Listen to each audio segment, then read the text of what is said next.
Hey everybody, this is Pip with Pip's Path to Property. And if you're watching this, you've been to one of our 3-day classes. And so I congratulate you on completing 3 days with us. Those are long days, there's no doubt about it. We want to make sure no matter who you were or who was in that room, everybody walks out of there with some tools that they can start to use to increase their financial IQ, increase their financial knowledge, all kinds of good stuff.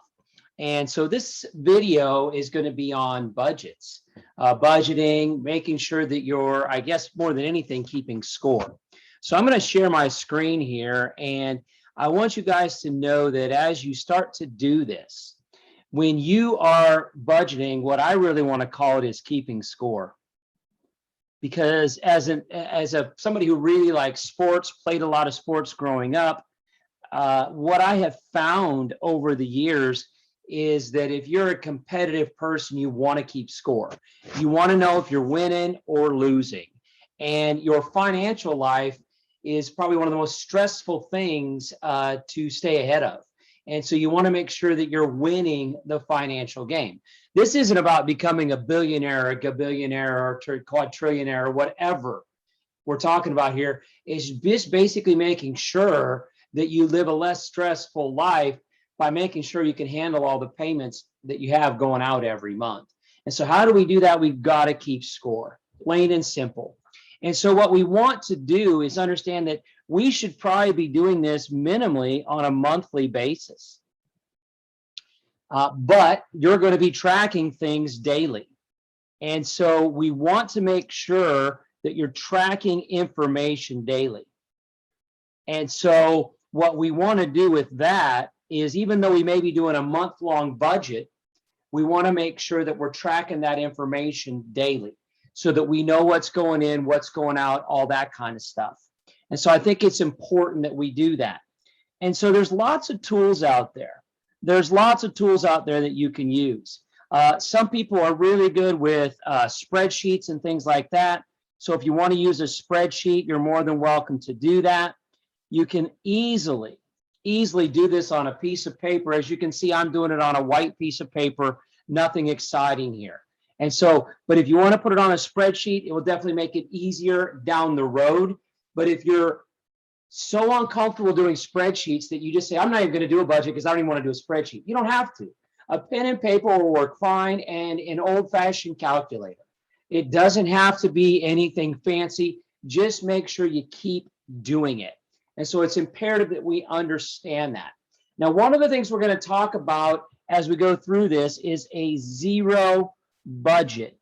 And a zero budget just basically means that we're going to get back to zero at the end of the month. If you have leftover money, congratulations, that's great.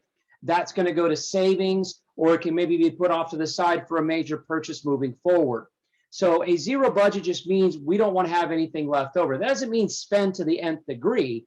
What that means is if we have more coming in than we do going out, we want to make sure that we account for that. And I think that's where a lot of people get messed up, is they don't account for every dollar. And we're going to talk about accounting for every dollar and how do we allocate those dollars as we go through here. But I think it's imperative that you guys understand as we do this, we want to get to that zero budget. Now, if that means when you're doing the zero budget that you're spending more than you got coming in, then we've got to go back and make some adjustments. But the only way you're going to be able to do that is by keeping score. If you're not keeping score, there's no way you're going to figure this out. And this is something that I would commit to for probably, I hate to say this, life, if you can. And it doesn't matter how much money you got coming in and how much money you got going out, you got to keep score. And I know my wife and I have done this we've been married now for 22 years. And so we do it on a regular basis. What's coming in, what's going out, no matter what. If you own your own business, you do that, or your accountant does that on a quarterly basis or a yearly basis or whatever it may be when you go to pay your taxes. And so we want to make sure that we run our life like a business. Run your life like a business. What does that mean? That means more than anything is that we have to understand that our life has money coming in, has money going out. And if we don't keep track of it, we're probably going to get behind, or we're going to wake up one day and realize we don't have anything, or we don't have as much as we thought. The one thing that you can probably use as an example of that, many of you have gone to work and you got a raise, and your employer gave you extra money than what you had on the last paycheck. And you thought, oh, that's great. They're giving me an extra fill in the blank. And you're thinking, oh, that's awesome. Probably within 30 or 60 days, it doesn't feel like you have any more money than you did before, because we tend to spend to that level of whatever we make. So what we want to do is we want to track it before we get started. So, or track it before the month starts. So what we want to do is we want to create the budget before each month. So you want to create it before each month. Don't wait till you're in the middle. Don't wait till you're halfway through. Don't wait till you have a major expense and go, oh my gosh, what happened? Before each month, let's plan ahead. So that's really what we're doing here, is we're planning ahead. And when you plan ahead, you can adjust for those surprises that are definitely going to happen. So how do we start to plan ahead? I think the first thing we really want to start to talk about is getting a 3-month base, if you will. You probably have a pretty good idea, unless you're on some type of commission, how much your income is going to be for the next 3 months. But what you probably don't have a pretty good idea of right now is how much are you spending on groceries, how much you spending on gas, how much you spending on eating out, how much you spending on all of your like Netflix and Hulu and all the different subscription-based services you have. How much are you spending on your Amazon accounts? Yeah, I'm sure you got the Prime and it's free delivery and all that. I get it. And you get videos with that as well. But every one of those things costs money. And so what we want to do is start keeping score of all of that stuff. So as we look at this, what we're looking at is we want to get a 3-month base. So we want to figure out how much are we averaging? How much do we average on those things like groceries and subscription-based services and things like that on a monthly basis? So if you look at a 3-month base and then we average what is our 1 month, then we can get a pretty good idea where we're starting. Now, I don't recommend you wait 3 months to start a budget. I recommend that you start to put some plans in place, and we'll talk about some things in just a little bit, so that we know where we're at, where we're starting. And we may have to adjust it a little bit as we go through if we find out that we put too much aside for groceries, or we have eaten out way more than we had planned. Because eating out is going to be some type of entertainment. We're going to talk about that in just a little bit. Now, what does this mean when we start to put this stuff together? I think what you need to figure out is establishing what are your needs versus your wants. Needs versus wants. And there are certain things we need. We need food. We need certain types of clothing. We need stuff. But do we need to buy the highest end stuff? What I want to share with you right now is you may want some of the high end stuff that is actually a need. So let's talk about eating.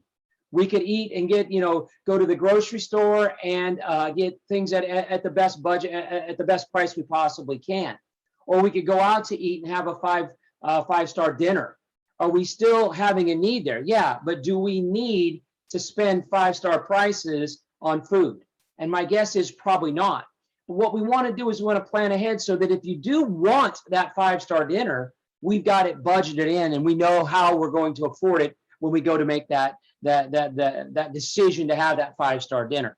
So needs versus wants. We're going to talk a lot about needs versus wants as we go through here. And we're going to talk about something called the 50, 20, 30. That adds up to 100%. So what we want to think about is 50% of our income. So 50% is going to go towards essentials or needs. 30% is going to go towards wants.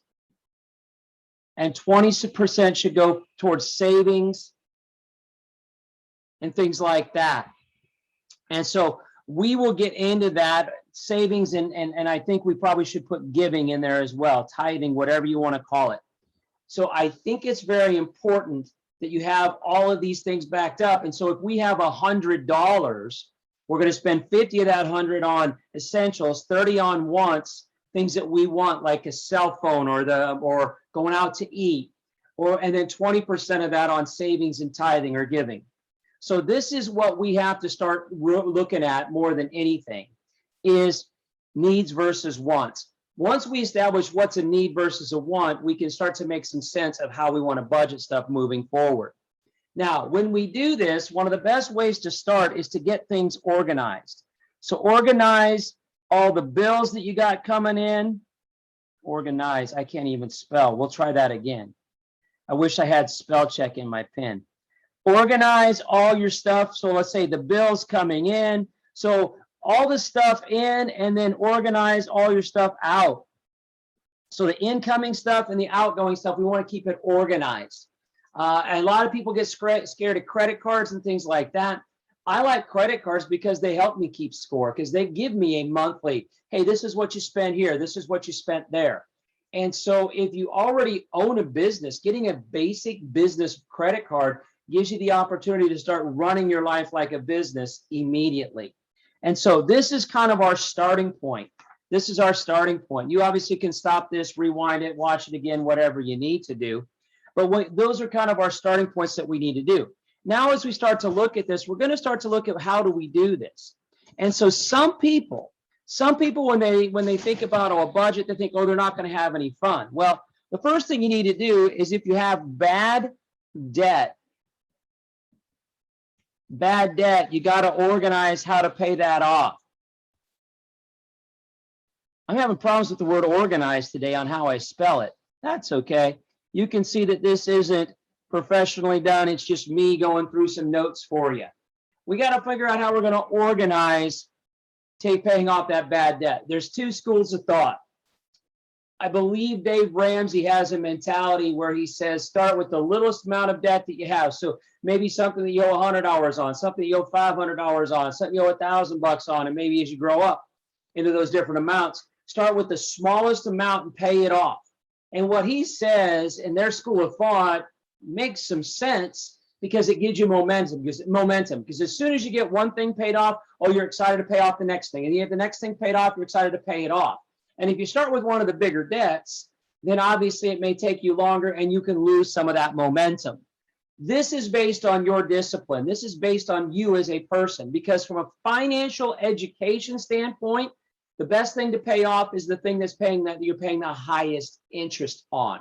So if you have debt that you're paying 19% interest on, let's say a credit card, versus a school loan that you're paying 4% interest on, which would be smarter to pay off first?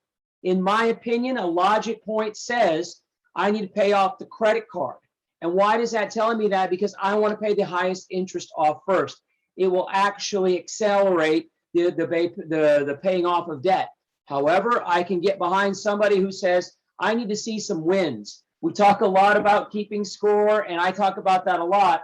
So what are some good ways to get motivated is to have some small wins. So maybe pay off some of those smaller debts that you have instead of chunking into the big one that's the highest interest. Start getting something going. However you want to do it is based on you. The main thing is you got to get the momentum. You got to keep the momentum, because if you stop, you're going to lose all that momentum. So you've got to keep it going. Look at it as though you are, and I'm trying to give you an example of momentum, but when you get going really fast, it's hard to slow down. But getting started up again takes a lot, like an airplane. Getting an airplane off the ground takes a lot of time and thrust, but once it's going, and remember when you land, how hard it is to stop. So it's the same way there. So we want to keep that momentum going on a regular basis. So it's important to do that. So we've also got to plan for emergencies, unexpected things.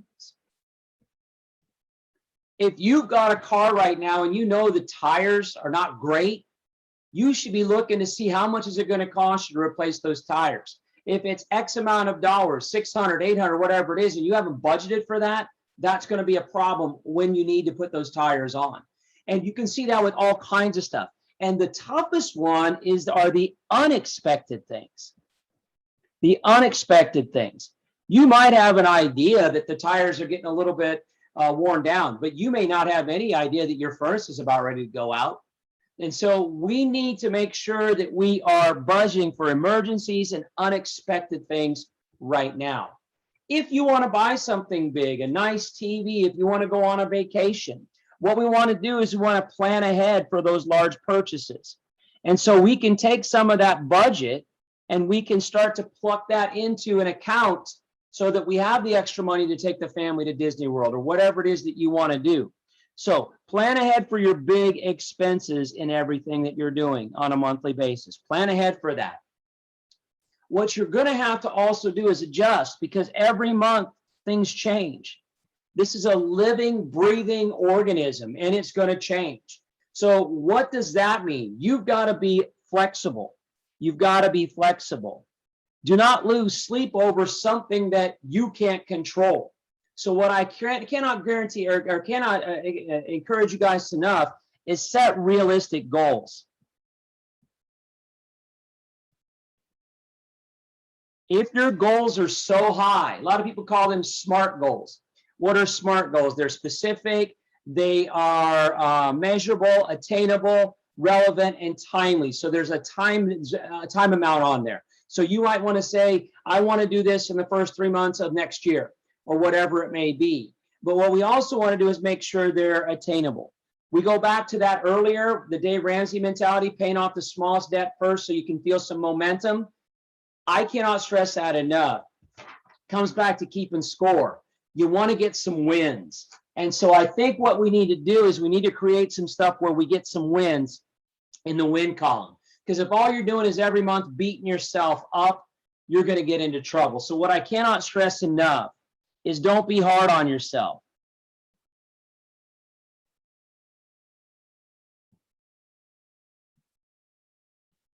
You want to make sure that you are stern, you're firm, all those kinds of things, but you don't want to beat yourself up if you mess up your budget. It's kind of like anything else. Tomorrow is another day. The main thing is to get right back on the wagon, get on the bicycle, whatever the term is, get right back out there and face it the next day. Don't let one mistake, don't let one bad day, don't let a furnace blowing up screw up your budget moving forward. Make a plan for the whole year, the next 12 months. And you don't have to wait till the 1st of January to start this. You can start it right now, because if you don't start it right now, it's going to take some time to get going. Because remember, we're going to have some variations because of this 3-month. And we're going to talk about some specifics as we go through this next section. But understand what we're looking at is we want to make sure that we're out there keeping score on everything that we do. So, like I said, you can do a spreadsheet. There's all kinds of stuff out there. The first thing that you need to put on there is, what is your monthly income? That's your starting point, and you need to know what that is. Now, if you are a commissioned worker, if you get bonuses, you can obviously make a note of that. But most people know pretty much what they're going to bring home every month. If you don't know what that is, then just like our initial expenses, figure out kind of what a 3-month base is for your income as well. And so then we have to look at debt repayment. So what are those debts? And we've got things like student loans. You may have things like a car loan. You may have a credit card payment. And I could keep going down the list here. And what we want to do is we want to first of all figure out what's the minimum that we have to pay on that every month. So whatever that minimum is, so these are our debt repayments. So let's start with our minimum repayment is what we're looking at there. Then what we're going to have is those fixed things. Because if you have a car loan, pardon me, if you have a home loan and we've got a house or we've got a rent to pay, that's going to be fixed, and we know it's going to be a certain amount each month. Our basic food at the grocery store, we should get a 3-month average on that and start figuring out what we're spending at the grocery store on a monthly basis. Utilities. Now, will this vary depending on seasons? Yeah, where I live, we have 4 very specific seasons, and some months it's much more expensive to cool the house than others. And you guys are going to see the same thing. So you can probably go back and look at your last 12 months of utility bills and put that on there. Insurance payments.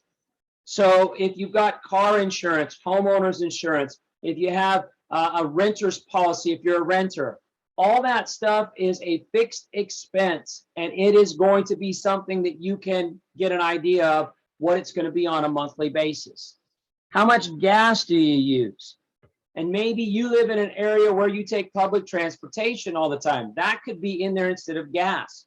Maybe you are driving to work every day. Maybe you are doing a lot of different things where you're in your car. So make sure all these fixed expenses, we know these are things that you are going to need. Then we're going to have, and this is where we want to get those averages. Then we're going to have the stuff, and I think this is where we've got to really start to pay attention, is the fun stuff. Because we need the fun stuff. Remember, we talked about 30 for wants. 30% of our monthly budget can go to wants, and it should. But if you're not paying attention, all of a sudden that 30% can be 50% and 60%. And now you're behind because your fixed expenses are more than 50%, let's say. So what we have to understand is we've got to just pay attention to that. So things like eating out. Yeah, we've got food here, but you probably want to go out. Maybe you want to go to something inexpensive like Chick-fil-A. Maybe you want to go to a nice sit-down restaurant. It's up to you. But we got to make sure we're budgeting for that. Clothing. That would be other fun stuff. I'm not talking about a uniform that you have to wear to work. I'm talking about clothing that you're wearing on a daily basis. How much do you need? Do you need 30 pairs of shoes? Do you need X amount of stuff? Those are fun things. If you want 30 pairs of shoes, let's just figure out how to budget into that. Any other shopping that you want to do, any other shopping that you have to do, that would be considered the fun. And we talked about these earlier, the subscriptions. Man, I'm 53 years old, and I remember times we didn't have any subscriptions. And now it seems like we got so many different subscriptions, and it doesn't seem like a lot when you first start. You know, the Apple Music is this amount, and the Netflix is this amount, and the Amazon Prime is that amount. And it doesn't feel a lot if it's just one thing, but when you start adding up 10, 15, 20 different, prescriptions, subscription-based models, then all of a sudden you're starting to talk about hundreds of dollars each month that you may not even be accounting for because it's only $15 here, it's only $9 there. So we want to make sure we're paying attention to that. Then you're going to have some stuff over here I like to call your future. And the future things are going to be those big expenses that you may have coming up. It may be things like a new car. Maybe you're saving money to buy a new house. Maybe you want to go on a nice vacation. Those are all future things that we should put money aside for. And so these are the types of things we talk about. These are the types of things we talk about. And as we look at this, what I'm looking at is you then have your fudge factor, or maybe you call it a buffer. And when you have that fudge factor or buffer, you want to make sure you account for extra money. Remember, we said that we want to budget to zero. So let's say that your income is $4,000 a month. And after you do all of your stuff, what we may want to look at is if 20% of that, what is 20% of $4,000? We should probably know that. But 20% of 4,000, just to do the math for you, is $800. So maybe we have $800 that's going to go to savings or tithing or giving. We'll put giving here. You can give it wherever you want. So now we've got $3,200 to take care of the student loans, the rent, all this kind of stuff. We want to make sure we keep at least, in my opinion, a minimum of $50 to $100 every month extra as a buffer. We're still going to account for it so that we've spent all $4,000, but you can see we're paying ourselves first through savings. What we want to do is also make sure we have a fudge factor in there. So these are some basic tips on budgeting.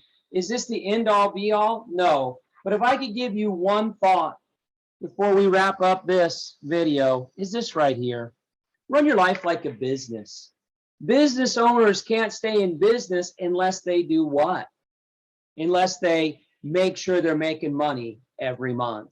So what you need to do in your business or your life is pay attention to what you have coming in, what you have going out, and making sure that you accounted for every dollar in and out. The better you keep score, the easier it is to make adjustments. The easier it is to pay yourself first. The easier it is to start knocking down debt. The easier it is to be able to pay off or to have some extra to go on that nice vacation you want to take. So the point of this video is to get you to start keeping score now. These are some things we know from Pip's Path that are very important for all of our students, is to make sure that they know what they got coming in and what they got going out. So I understand it's not always easy. So don't be too hard on yourself. Make sure that you're keeping score on a regular basis. Run your life like a business, and you're going to be all right.